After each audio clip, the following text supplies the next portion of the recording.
स्वागत है आपका पद्मेश 24/7 में। मैं हूं अर्चना मिश्रा। सबसे पहले एक नजर आज की हेडलाइंस पर।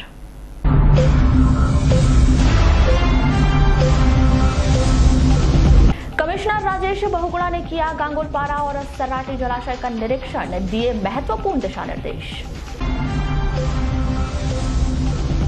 बालाघाट सिवनी जिले में झमाझम बारिश, भीमगढ़ के खोले गए 8 गेट, वेनगंगा का बढ़ा जलस्तर।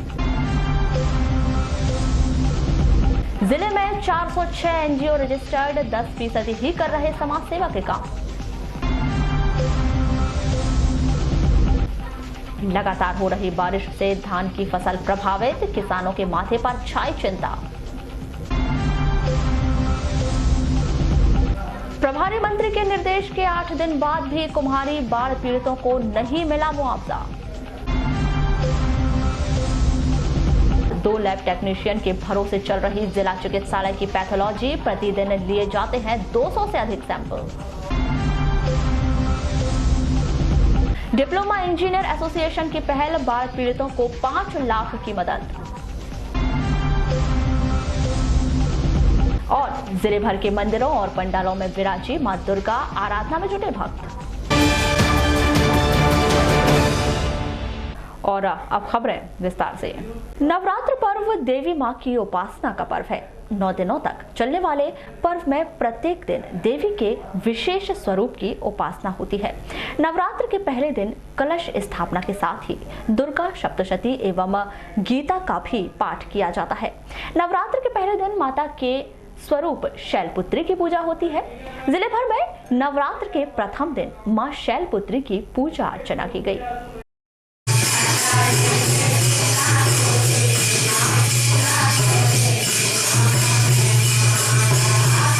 शारदीय नवरात्र के पहले दिन जिले भर में कलश स्थापना व जगह जगह मां दुर्गा की प्रतिमा की स्थापना की गई। इस दौरान भक्तों की लंबी कतार में मां दुर्गा के दर्शन के लिए मंदिर में पहुंचे। हालांकि दिन भर हुई रिमझिम बारिश की वजह से दुर्गा पंडालों के समिति प्रबंधक को अच्छी खासी परेशानियों का सामना भी करना पड़ा। बावजूद इसके भी कि भक्तों के उत्साह में कोई भी कमी दिखाई नहीं दिया। पूर्व से ही उनके द्वारा बारिश से सुरक्षा की व्यवस्था कर ली गई थी।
प्रदेश और केंद्र शासन गैर सरकारी संगठन एनजीओ को जाने कितने सामाजिक कार्य करने के लिए बजट का आवंटन करती है, लेकिन जिले के भीतर एनजीओ का मतलब महज शिक्षा समिति और शिक्षण कार्य तक संचालित करना रह गया है। ऐसा उस समय कह रहे हैं जब जिले में 406 एनजीओ रजिस्टर्ड है। उनमें से महज 10% ही सामाजिक उत्थान और अन्य कार्य करते हैं। बाकी एनजीओ समिति बनाकर शिक्षा का व्यवसाय कर रहे हैं।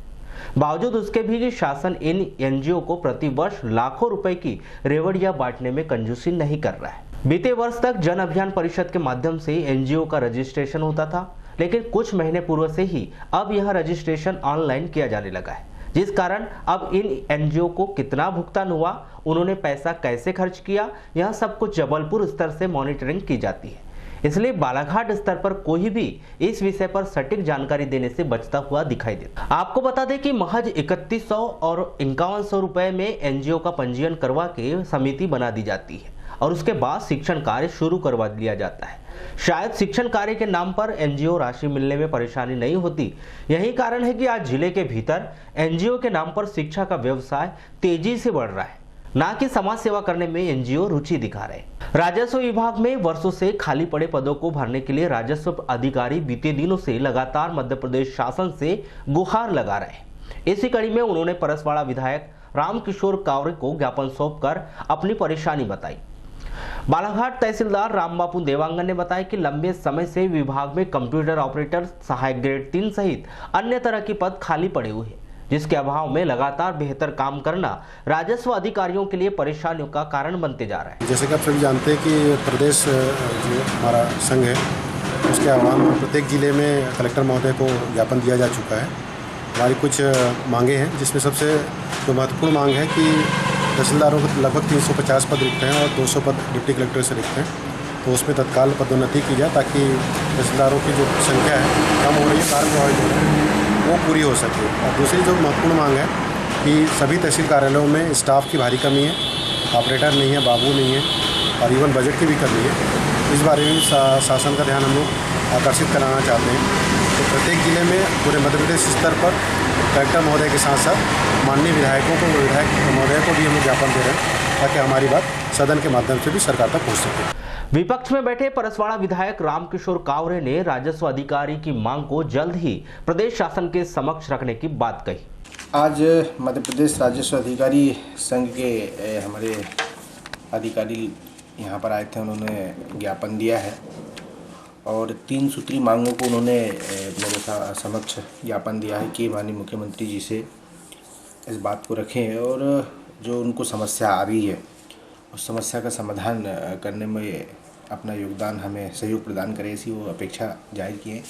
निश्चित रूप से राजस्व विभाग का एक जो बड़ा अमला है, कहीं ना कहीं परेशानी होती काम करने में। तहसीलदार तो है, नया तहसीलदार भी हैं, पटवारी की भी नियुक्ति अभी हुई है, परंतु काम करने के लिए वहाँ पर ऑपरेटर, कंप्यूटर ऑपरेटर की आवश्यकता है, लिपिक की आवश्यकता है, अब इन सब की आवश्यकता है, उसके लिए बजट की आवश्यकता है और ये सारी चीज़ें उनको उपलब्ध नहीं होने के कारण जो परेशानी उनको काम करने में आ रही है, उन परेशानियों के लिए हमारे को क्रमांक 2 जो उन्होंने बिंदुवार 3 समस्या रखी, उसमें 2 में ये मांगे उन्होंने विशेष रूप से रखी कि अगर हमारे पास में स्टाफ रहेगा तो काम भी अच्छे से होगा, काम भी जल्दी होगा और हमारे किसानों को, हमारे मजदूरों को, हमारे लोगों को, जो जनता है उनका समस्या का समाधान अच्छे से हो सके। उसके लिए उन्होंने बजट की भी मांग की है और बजट के साथ साथ स्टाफ की भी मांग की है।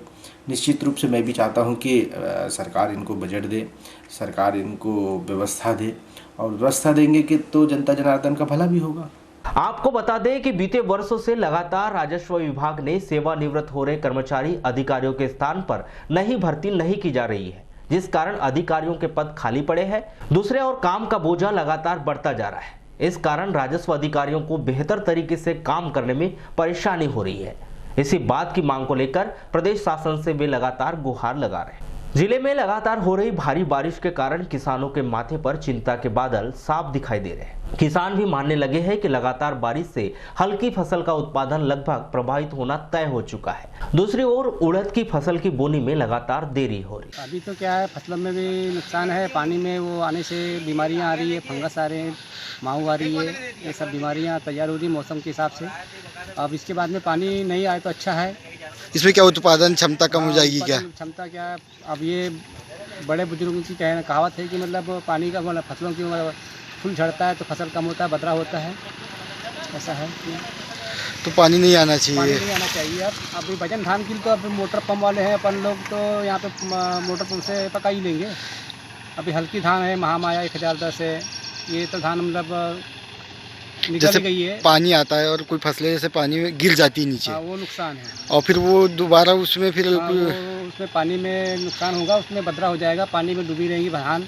फिर उड़द भी बोने में दिक्कत हो गई है अभी किसानों को। वैसे पितर पक्ष में उड़दा गिर जाना चाहिए, तो उड़दा नहीं गिर रहा है जी अब पानी के मौसम के हिसाब से। जो हमारे जो उड़द की फसल होती है जी वो नहीं हो रही है। हल्की धान का उत्पादन प्रभावित हो रहा है तो अधिक दिनों में उत्पादन होने वाली धान में लगातार बारिश की वजह से बीमारी लगते जा रही है, जिससे किसानों के आगे बड़ी परेशानी खड़ी हो गई है। फसल को बहुत नुकसान हो रहा है क्योंकि पानी की अब ज़रूरत नहीं है और पानी आने से जो हमारी फसल है, हवा तूफान और पानी के कारण हमारी फसल पर गिर चुकी है। जो धान अभी भर रही है और जो धान निकल रही है उससे भी काफ़ी नुकसान हो रहा है धान को। और जो बीमारी का प्रकोप है वो भी बढ़ रहा है। कौन माहू- कौन सी बीमारी का प्रकोप माहू हो रहेगा गया, अभी? माहू जो एक लाही करके निकलती है वो बीमारी हो गई इसमें। उससे भी क्या हमें क्या पता है क्या असर करती है वो धान जो के धान ऊपर? है उसमें बदरे पड़ जाते हैं पूरे। और तो- माहौल से तो पूरा धान को जला देती है वो। इनकी ये जो तापमान है बहुत मतलब गलत टाइम में आ रहा है, जो पानी आ रहा है तो क्या पानी अभी नहीं आना चाहिए? पानी नहीं आना चाहिए, बिल्कुल पानी बंद हो जाना चाहिए, क्योंकि हमारी फसल पक चुकी है। अब पानी अगर है भी तो अपने पास पंप का साधन है यहाँ इस ग्राम में। तो किसानों के अनुसार 15 सितंबर के बाद बारिश की जरूरत नहीं थी, लेकिन इसके बाद भी लगातार बारिश का दौर थम नहीं रहा, जिससे धान की फसल तो प्रभावित हो रही है, उसके साथ साथ उड़द का उत्पादन होना भी लगभग असंभव सा दिखाई दे रहा है। इसमें क्या है कि पानी आने से जो निकली हुई धान है उसको नुकसान है, कुछ धान पीली होने लग गई है। उड़दा फेंकना था हमको, तो उड़दा नहीं फेंक पा रहे हैं हम। तो फसल को नुकसान है, पानी नहीं आना था। पानी कितने दिनों तक नहीं आना चाहिए? अभी जैसे फिर रुक जाता है पानी, तो कब तक नहीं आना चाहिए? क्या तो लगा? आना ही नहीं चाहिए पानी। अभी पानी की आवश्यकता नहीं है। फसल का पूरा काम हो गया है। जो हल्की फसल रहती है, हाँ। तो हल्की फसल तो अभी शायद निकल चुकी है, हाँ। तो अभी इनको पानी की आवश्यकता नहीं है। बिल्कुल नहीं। कृषि विज्ञान केंद्र बड़गांव के मुख्य समन्वयक डॉक्टर आर्यन राउत बताते हैं कि लगातार बारिश होने की वजह से निश्चित ही किसान भाइयों को परेशानी हो रही है, लेकिन अब उनकी यह सलाह यह है कि लगातार फसल का निरीक्षण करें, कोई बीमारी लगने पर जल्द से जल्द उसका उपचार करें, जिससे उत्पादन प्रभावित ना हो। बीते एक सप्ताह से बालाघाट और सिवनी दोनों जिलों में हो रही लगातार बारिश के कारण भीमगढ़ बांध का जलस्तर एक बार फिर बढ़ गया है। सिंचाई विभाग सिवनी के द्वारा जलस्तर बनाए रखने के लिए भीमगढ़ बांध के 8 गेट खोल दिए गए। रविवार की सुबह वैनगंगा नदी का जलस्तर एक बार फिर बढ़ गया। वैनगंगा किनारे बसे गांव के लोगों को सितंबर माह से पहले सप्ताह में आई बाढ़ का डर सताने लगा है, लेकिन जिला प्रशासन ने जानकारी दी कि भीमगढ़ सिंचाई विभाग के द्वारा 8 गेट लगभग 4 घंटे बाद बंद कर दिए गए, जिस कारण बहुत ज्यादा चिंता करने की आवश्यकता नहीं है। पानी एक स्तर तक बढ़ेगा, उसके बाद लगभग 8 से 10 घंटे के उपरांत कम होने लगेगा। दूसरी ओर मौसम विभाग के द्वारा जारी किए गए अनुमान के अनुसार आगामी सप्ताह के दौरान लगातार सिवनी और बालाघाट दोनों जिलों में बारिश का दौर ऐसे ही चलता रहेगा, जिससे आम जनजीवन प्रभावित हो सकता है और शायद भीमगढ़ बांध के गेट एक बार फिर खोले जा सकते हैं।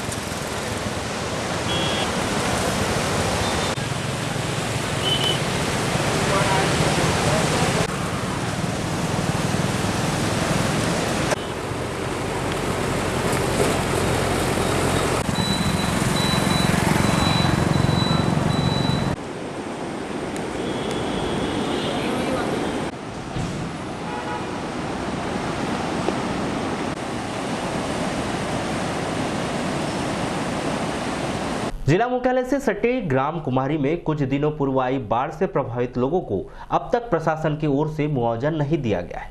आपको बताएं कि प्रभारी मंत्री कमलेश्वर पटेल के एक दिवसीय प्रवास के दौरान उनके द्वारा बाढ़ पीड़ितों से मुलाकात कर उन्हें 2 दिनों के भीतर मुआवजा उपलब्ध कराने के लिए संबंधित अधिकारियों को निर्देश दिए गए थे। इसके बावजूद भी 8 दिन बीत जाने के बाद बाढ़ पीड़ित मुआवजे का इंतजार कर रहे हैं। इस संदर्भ में ग्रामीणों का क्या कहना है, आइए जानते हैं। तो जो आप लोगों को मुआवजा दिया जाना था, मिला कि नहीं मिला अभी तक? नहीं, अभी नहीं मिला है। अच्छा, क्या कार्रवाई की है अभी तक? अभी कार्रवाई क्या है, वो कलेक्टर साहब ने जो वहाँ से जो भेजे थे लिखो, अच्छा, तो उसको सब दिए, हमने फोटो कापी दिए है, सब दिए खेती बाड़ी की। तो क्या बोल रहे हैं, खाते में आएगा कि आप लोग? खाते में क्या है? खाते में आएगा। खाता देखे थे क्या? पैसा नहीं आया? नहीं आएगा। क्या डूबा था आपका? अब हमारी धान भी डूब गई यार, ये ट्यूबवेल थी यहाँ पे, 1 एकड़ में वो भी डूब गई। कितना नुकसान हुआ है? 2 एकड़ में डूब गया। 2 एकड़ में। मकान की क्या स्थिति? मकान की नहीं थी, मकान बस्ती में था। अच्छा, बस्ती में था, यानी सिर्फ आपकी खेती डूबी थी। कितना नुकसान हुआ था? अब 2 एकड़ में, अब 1 एकड़ में धान की होती है जी, वो अच्छा। अभी ट्यूबवेल ज़्यादा नहीं, 2 खंडी होती। इस विषय पर ग्राम पंचायत कुमारी के सरपंच प्रतिनिधि संतलाल उपवंशी ने बताया कि प्रशासन की ओर से बाढ़ पीड़ितों को यथाशीघ्र मुआवजा दिए जाने की बात कही गई थी, लेकिन अब तक केवल 2 या 3 लोगों को ही मुआवजा खाते के माध्यम से प्राप्त हुआ है। उन्होंने कहा कि प्रशासन को इस ओर ध्यान देना चाहिए ताकि बाढ़ पीड़ितों को राहत मिल सके। हाँ, बात तो किए थे, मगर अभी राशि मिली नहीं है किसी के खाते में। अच्छा, जैसे कि उस समय जब कलेक्टर साहब आए थे तो उन्होंने बोला था कि 2 दिन में तत्काल राशि डल जाएगी। कलेक्टर साहब ने बोले थे 2 दिन में राशि डल जाएगी, मगर कुछ लोगों की डली है। अच्छा, 4-6 लोगों की। केवल 4-6 लोगों? तो आपको क्या लगता है कि जिस प्रकार का मौसम चल रहा है तो मुआवजे की राशि जल्दी देना चाहिए कि हाँ, नहीं जल्दी देना? देना चाहिए। मुआवजा की राशि तो बहुत जल्दी देना चाहिए। कलेक्टर साहब ने बोले कि जल्दी मिल जाएगी, एसडीएम साहब, तहसीलदार साहब सब ने बोले जल्दी मिल जाएगी। अच्छा और राशि मिली नहीं है, 400 लोगों की मिली है। अच्छा, कितने लोग होंगे ऐसे जिनको मुआवजा मिलना है? मुआवजा मिलना है 135 135 लोग, सिर्फ 2-4 लोग ही डली? हाँ, 2-4 लोग। तो इस संदर्भ में चर्चा हुई आपकी किसी अधिकारी से? नहीं, अभी नहीं।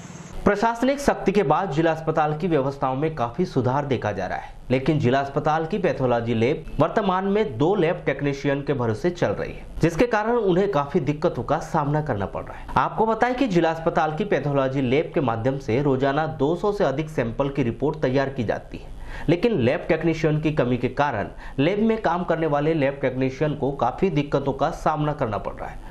वहीं सीबीसी मशीन खराब हो जाने के चलते उनके ऊपर अलग से दबाव बना हुआ है, जिसको लेकर स्वास्थ्य विभाग की ओर से अब तक कोई कार्रवाई नहीं की गई।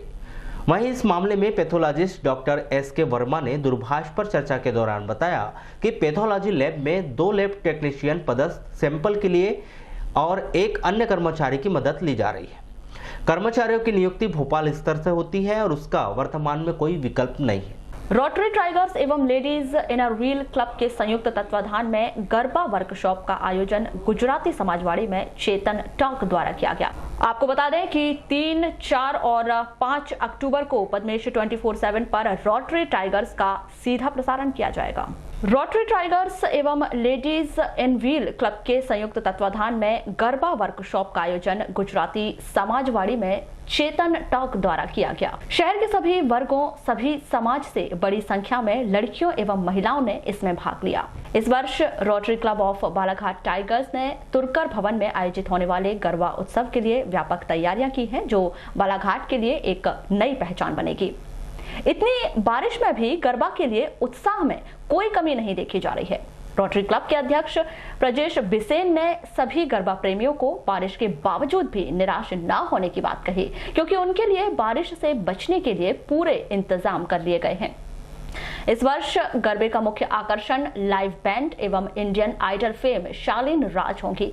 इसके साथ ही परिसर में फूड स्टॉल भी होंगे। गरबा उत्सव के इस कार्यक्रम में 3 दिन के लिए best dress, best couple, best dancer, best group आदि कई प्रकार के इनाम भी रखे गए हैं। 3, 4 एवं 5 अक्टूबर को होने वाले इस कार्यक्रम के पास के लिए अध्यक्ष प्रजेश बिसेन, सचिव अभिषेक पांडे, तपेश असाटी, पवन चंदानी और अन्य रोटरी टाइगर्स के सदस्यों को आप संपर्क कर सकते हैं।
नगर सहित क्षेत्र में शारदीय नवरात्र पर्व को लेकर खासी धूम देखी जा रही है और सुबह से ही माता के भक्त स्थानीय कुम्हारों के घर पहुंचे और आकर्षक साज सज्जा के साथ और नगाड़ों की थाप पर रैली के माध्यम से पंडाल तक लाए और देर रात्रि तक विधि विधान से पूजा अर्चना कर जगत जननी मां जगदम्बे की प्रतिमा की स्थापना की।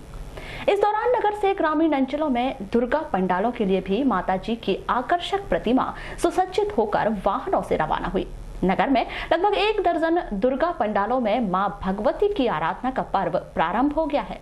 नव दुर्गा उत्सव समिति, बस स्टैंड, सम्राट नगर दुर्गा उत्सव समिति सहित अन्य समितियों के द्वारा नवरात्र पर्व आस्था पूर्वक हर्षोल्लास के साथ मनाया जा रहा है।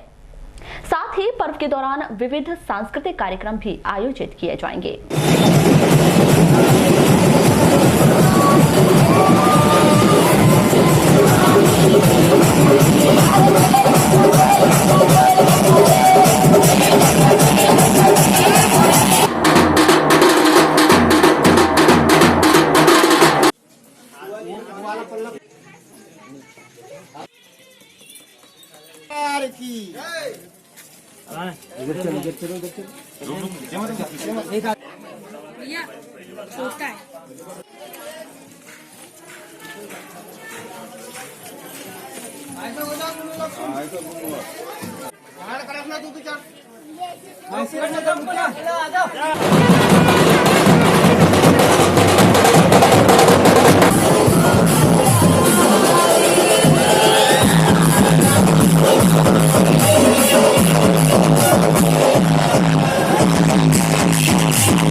वारासिवनी नगर की देवी मां शीतला माता मंदिर में शारदीय नवरात्र पर्व के प्रारंभ होते ही मां शीतला को शीतल जल चढ़ाने के लिए सुबह से ही भक्तों का मंदिरों में तांता लग गया, जो दोपहर तक अनवरत चलता रहा।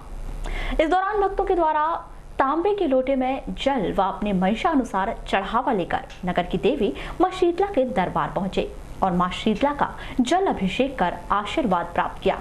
आपको बता दें कि शीतला माता मंदिर नगर में बसने के पहले से स्थापित है और नगर देवी का मंदिर है, जहां पर मत्था टेक कर ही नगर में किसी भी व्यक्ति द्वारा शुभ कार्य की शुरुआत की जाती है।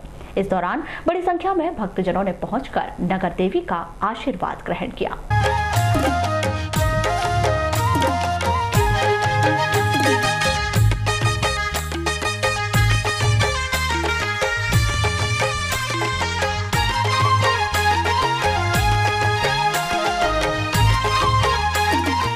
बीते एक सप्ताह से लगातार हो रही बारिश की वजह से जिले के परसवाड़ा विधानसभा के चांगोटोला क्षेत्र अंतर्गत कुकड़ा घंगरिया गांव में मनकुंवर नदी का जलस्तर बढ़ गया, जिस कारण शनिवार की देर शाम से बालाघाट नैनपुर रोड पर जाम की स्थिति निर्मित हो गई।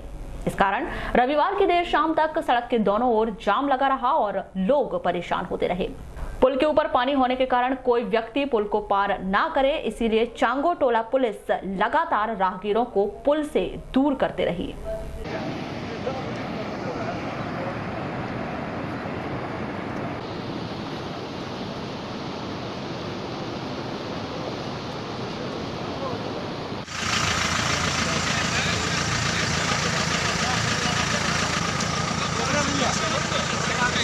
बालाघाट जिला मध्य प्रदेश के सर्वाधिक घने वन वाला जिले में शामिल है। प्रकृति ने बहुत सी मनमोहक धरोहर उपहार में दी हुई है। गांगुलपारा जलाशय भी एक ऐसा ही उपहार है। बालाघाट से बैहर जाने वाले मार्ग पर पहाड़ों के नीचे यह जलाशय बना हुआ है। 1949 में बनाया गया यह जलाशय बहुत ही मनोरम एवं आकर्षक है। पहाड़ियों से घिरा यह जलाशय पर्यटन की दृष्टि से एक बहुत अच्छा स्थान है।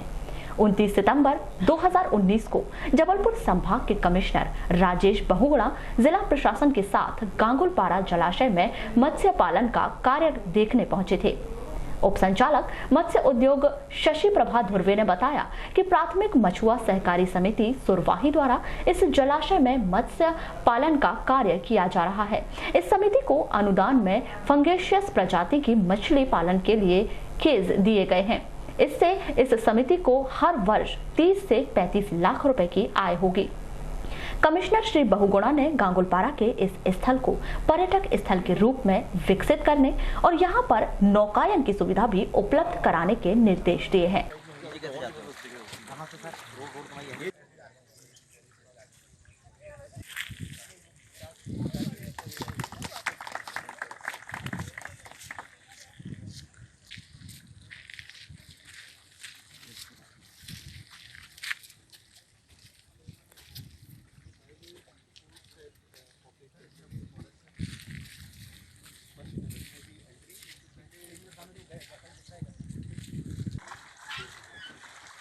फैकल्टी परसेंटेज इसमें कम है सर। ये सिस्टम तैयारी को वही ले जाएंगे ना।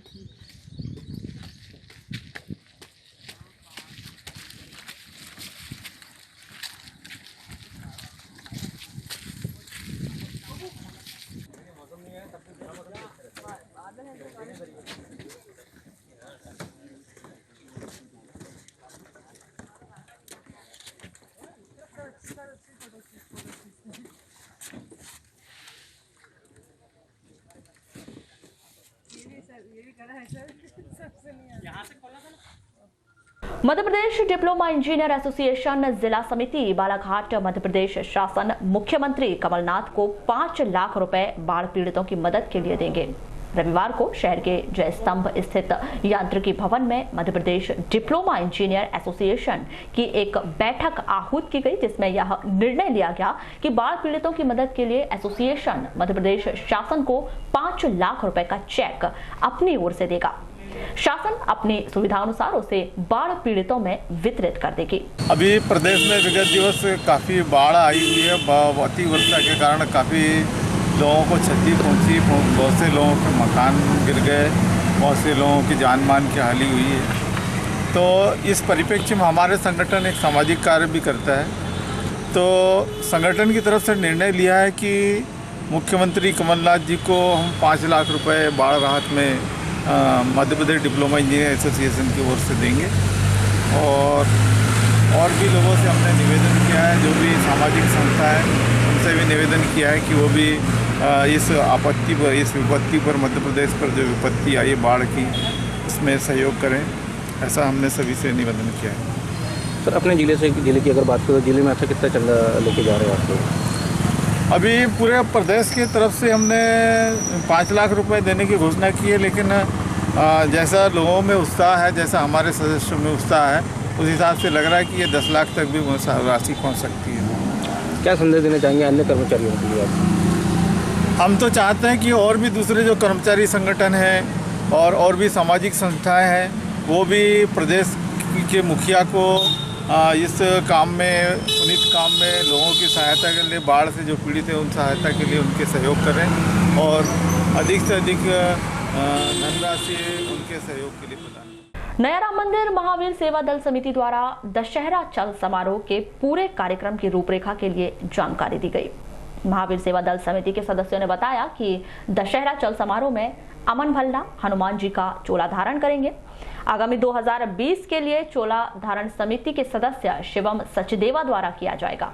इसी तरह चल समारोह महावीर सेवा दल समिति के अध्यक्ष किशन लाल बत्रा के मार्गदर्शन में आयोजित किया जाएगा। क्या हुआ है कि कल मतलब एसडीएम साहब के यहाँ हमें बुलाया गया था। कल सुबह 12 बजे हमारी एसडीएम साहब के साथ मीटिंग हुई, जिसमें किशन लाल बत्रा की जगह मैं गया। मैं उनका बेटा हूँ और मेरे साथ में सामने सुभाष मंगे जी आए। सामने दोनों टीम के साथ में बैठ के एसडीएम साहब, सीएसपी साहब, टीआई साहब और तहसीलदार साहब सबकी मौजूदगी में एक समिति गठित की गई, जिसमें हम दोनों पक्ष को लिया गया, जिसमें कार्य का मतलब दोनों को बांटा गया।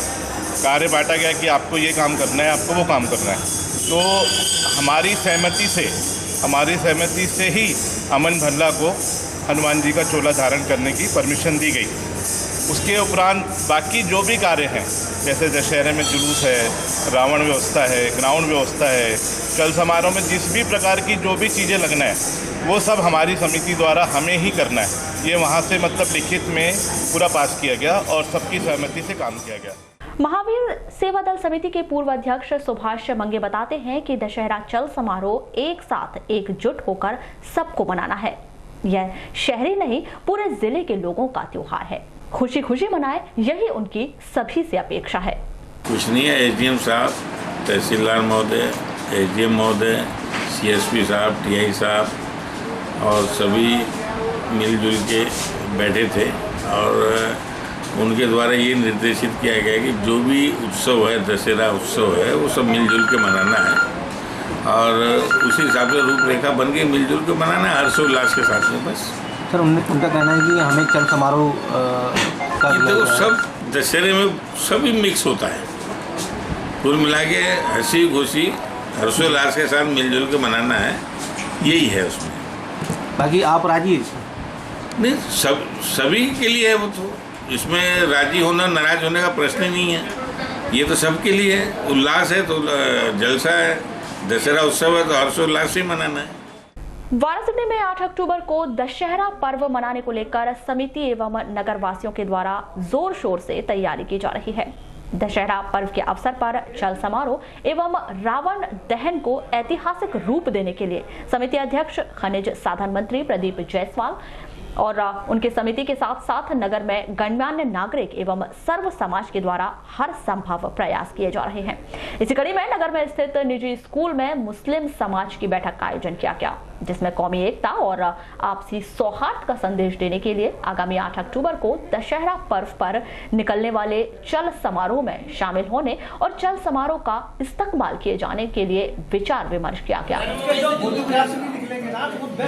अच्छे निकलेंगे और उसके साथ साथ निकलेंगे अपने बांटने उठने के बाद उसका जो मैसेज भाईचारे का पूरा को शरीक होना, सारे लोग इकट्ठा रहेंगे वो भी साथ में चलेंगे।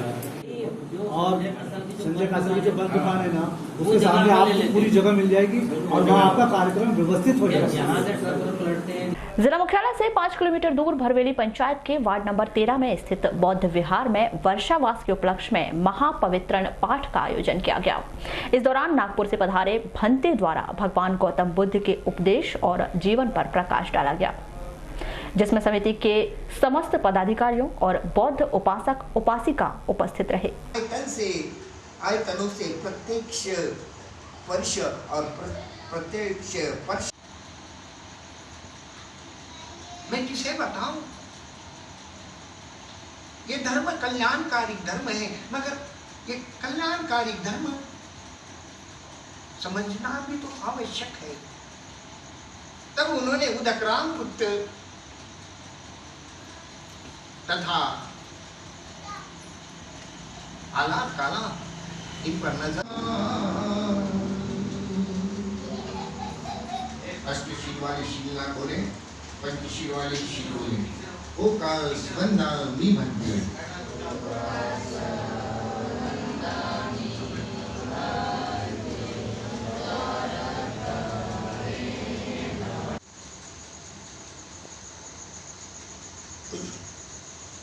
लालबर्रा नगर मुख्यालय से महज 8 किलोमीटर दूर घने जंगलों व पहाड़ों से घिरे सर्राटी जलाशय का 29 सितंबर को कमिश्नर राजेश बहुगुणा के द्वारा निरीक्षण किया गया। कमिश्नर श्री बहुगुणा ने जिला कलेक्टर दीपक आर्य से सर्राटी जलाशय के संबंध में विस्तृत जानकारी ली एवं आवश्यक दिशा निर्देश दिए, जिसके बाद वे सिवनी की ओर रवाना हो गए। पद्मेश से चर्चा में कमिश्नर श्री बहुगुणा ने बताया कि जलाशय का संपूर्ण कार्य इरिगेशन विभाग का है एवं पार्क के मेंटेनेंस, रेगुलर साफ सफाई सहित अन्य सारा कार्य इरिगेशन विभाग के अधिकारियों की जवाबदारी है। इसलिए उन्हें निर्देशित किया जाएगा कि वे ट्री कटिंग सहित अन्य कार्य करवाएं। श्री बहुगुणा ने कहा कि रेगुलर मेंटेनेंस सबसे बहुत जरूरी है।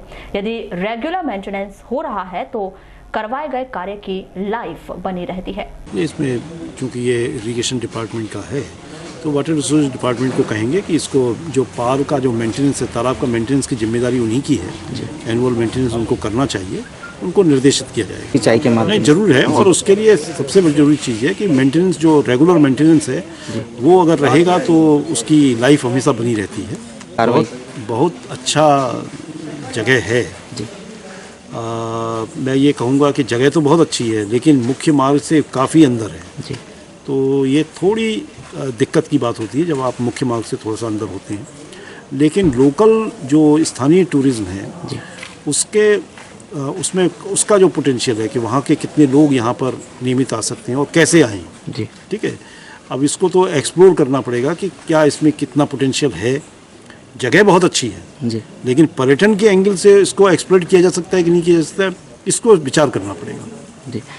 से उम्मीद है कि आज कलेक्टर साहब का दौरा, कमिश्नर साहब का दौरा है, एसडीएम साहब सभी अधिकारी हैं, तो इससे हम लोगों को लग रहा है कि इससे इनके दौरे से सराटी जलाशय का अच्छा उद्धार होगा और यहाँ के रेस्ट हाउस वगैरह की ये होगी, तालाब में जो कुछ खराबी हैं वो सुधरेंगी और यहाँ से सुधार होगा जी। और जो पर्यटक के तौर पे जो मांग लंबे समय से चल रही है, पर्यटक की मांग है कि यहाँ पे जैसे बोर्ड वगैरह चलाने का है, रेस्ट हाउस को अच्छा बनाने का है, गार्डन वगैरह की वो है मांग कर रहे हैं लोगों ने। तो उससे ऐसा लग रहा है कि ये हो जाए तो और जब अभी बाहर के लोग डेली आ रहे हैं यहाँ घूमने के हिसाब से, तो उसमें और पर्यटक बढ़ जाएगा यहाँ का और सुंदरता बढ़ जाएगी डैम की। सबसे मुख्य समस्या है यहाँ सड़क की जी। हम 4 साल से सुनते जा रहे हैं कि हमारा जो टेकाड़ी तालाब डैम है और इसके आजू बाजू का जंगल बफर जोन में आने वाला है, रिजर्व फॉरेस्ट बन रहा है, टाइगर रिजर्व घोषित किया जा रहा है। उसके बावजूद यहाँ पे अगर कोई देखने आ रहा है, पर्यटक लोग आ रहे हैं, तो अच्छी सड़कें नहीं है, गड्ढे हैं। कब बनी थी सड़क? ये न्यू सड़क तो अभी बनी है, मिट्टी मुरम की, तो मुरम तो लगता नहीं, उसमें पूरी मिट्टी है और सब आदिवासी लोगों का आना जाना होता है। जंगल में गांव है, हमें गांव चिकलावड्डी। अभी जैसे अधिकारी पहुँचे कमिश्नर महोदय, तो उनको समस्या हुई आने में? हाँ, समस्या हुई ना, हम देखे उनकी गाड़ियाँ फंसी कीचड़ में। उम्मीद करते हैं कि कमिश्नर साहब आए हैं तो सड़क अच्छे से बने और बफर जोन जो चल रहा है, गवर्नमेंट जो बनाना चाह रही है, तो उसके लिए अच्छी से अच्छी सड़क लालबर्रा से सर्राटी डैम तक अच्छी सड़क बने, ताकि बाहर से आने वाले लोगों को लगे कि ये कुछ है जहां देखने जा सके हम।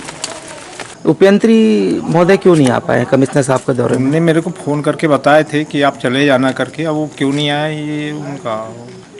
और वरिष्ठ अधिकारी जो है ई वगैरह कोई दिख रहे हैं आपको? नहीं, यहाँ नहीं दिख रहे हैं, कोई अधिकारी नहीं आए हैं। मतलब आप लोगों ने फिर क्या व्यवस्था करवाई यहाँ पे?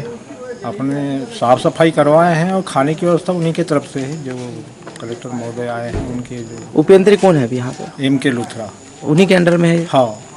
शहर की वीरांगना महारानी दुर्गावती सामुदायिक भवन में आदिवासी समाज द्वारा समाज के उत्थान के लिए विचार मंथन गोष्ठी का आयोजन किया गया। समाज के लोगों ने अपने कर्तव्यों और समाज हित में किए जाने वाले कार्यों की एक एक करके बातें रखी। इस दौरान उन्होंने बताया कि कैसे भी अपने कर्तव्य को पूर्ण करके समाज हित में कार्य कर सकते हैं। उपस्थित जनों ने इस दौरान अपने अनुभव भी साझा किए।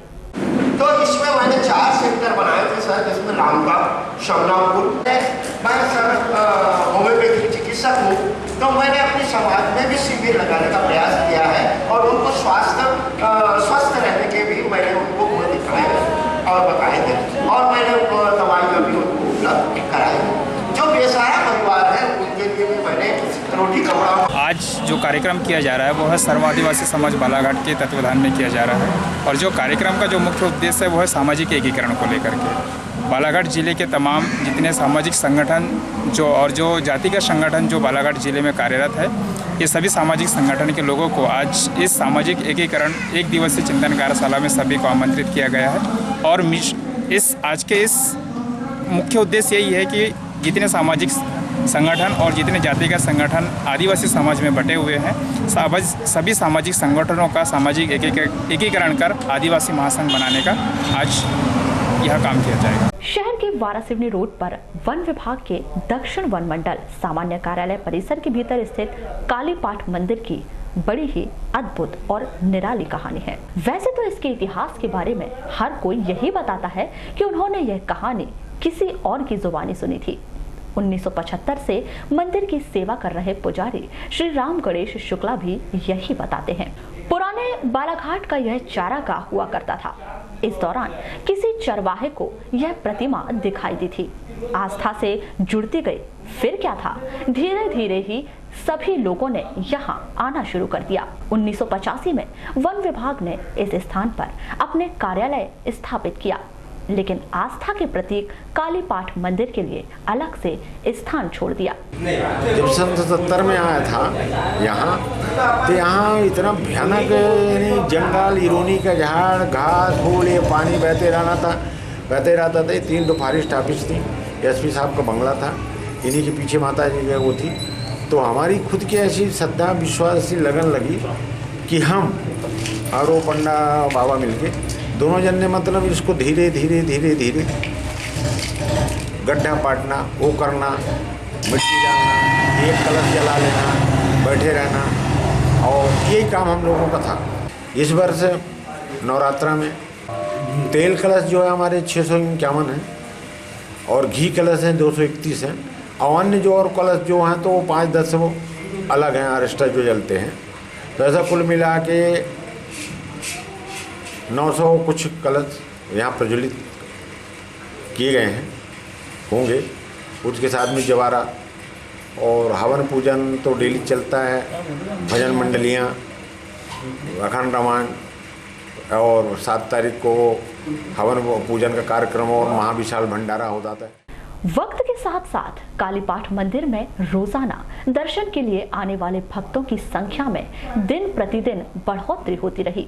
रविवार को मंदिर परिसर के हॉल में 651 तेल और 231 घी के कलश स्थापित किए गए हैं, जिसमें बालाघाट जिले के अलावा पड़ोसी राज्य महाराष्ट्र के भक्तों द्वारा भी कलश की स्थापना की गई है।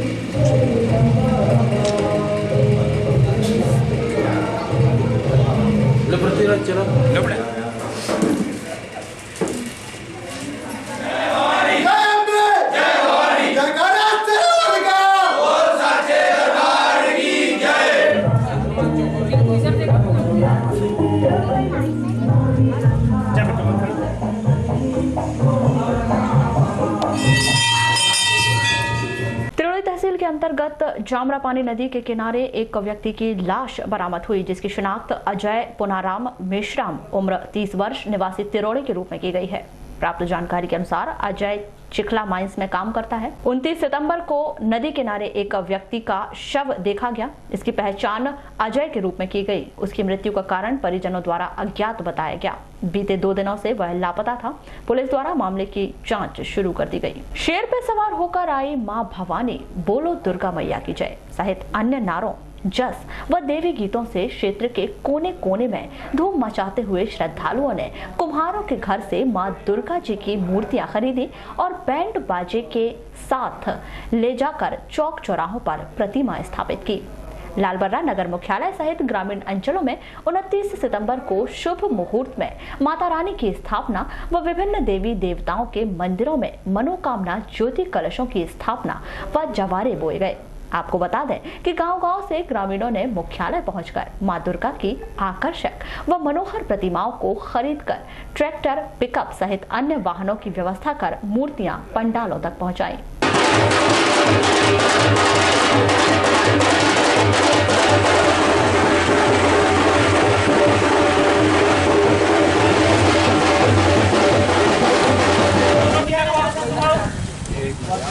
चलो ऊपर से जाओ, उठा के लो। ठीक है आ जाओ आप लोग। आ जाओ उठा लो ऊपर।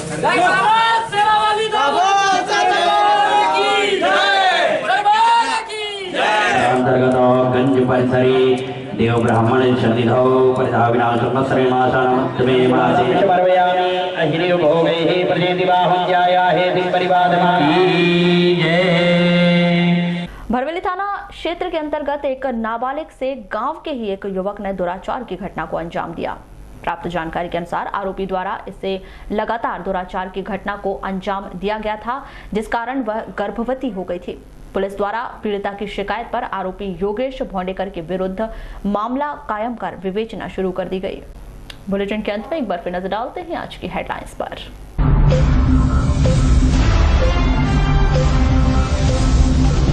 कमिश्नर राजेश बहुगुणा ने किया गांगुलपारा और सराटी जलाशय का निरीक्षण, दिए महत्वपूर्ण दिशा निर्देश।